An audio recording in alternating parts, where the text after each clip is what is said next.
Telugu anchor Anasuya గురించి తెలుగు ప్రేక్షకులకు ప్రత్యేకంగా చెప్పాల్సిన అవసరం లేదు.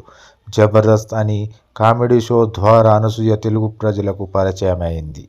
చిట్టి పొట్టి డ్రెస్సులు వేసుకొని తన అందంతో, డ్యాన్స్తో ప్రేక్షకులను మెప్పించింది.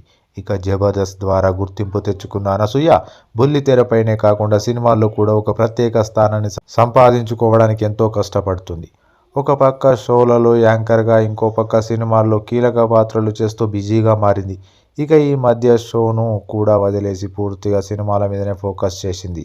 ఈ మధ్య రిలీజ్ అయిన పుష్ప 2లో ద్రాక్షాయణిగా నటించి మెప్పించింది. సినిమాలు పక్కన పెడితే వివాదాలు కొని తెచ్చుకోవడంలో హాట్ బ్యూటీ ముందు ఉంటుంది.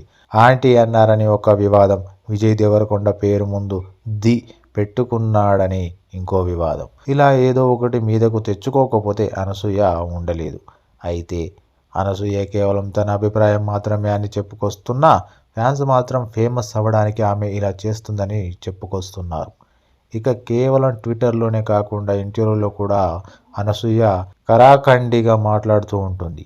ఎక్కడ ఉన్నాం, ఎలా మాట్లాడాలి అనేది కూడా చూసుకోకుండా మనసులో ఏది అనిపిస్తే అది చెప్పేస్తూ ఉంటుంది. తాజాగా ఒక ఇంటర్వ్యూలో ఆమె తన ప్రెగ్నెన్సీ గురించి కీలక వ్యాఖ్యలు చేసింది. అనసూయ భరద్వాజ్కు 2 మగపిల్లలు.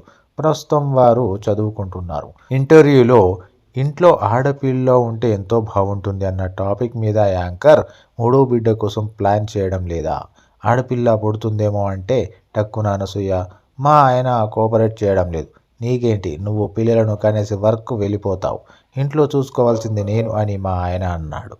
నిజం చెప్పాలంటే ఇంట్లో ఆడపిల్ల ఉండాలి. ఒకసారి నా 6 ఏళ్ల కొడుకు ఆడపిల్ల ఎందుకు చంపేస్తా అని అన్నాడు.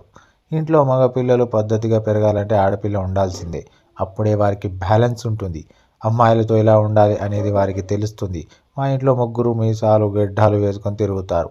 ఆడవారే యూనివర్స్ను చక్కబెడతారు అని చెప్పుకొచ్చింది. ప్రస్తుతం ఈ వ్యాఖ్యలు నెట్టింట వైరల్గా మారాయి.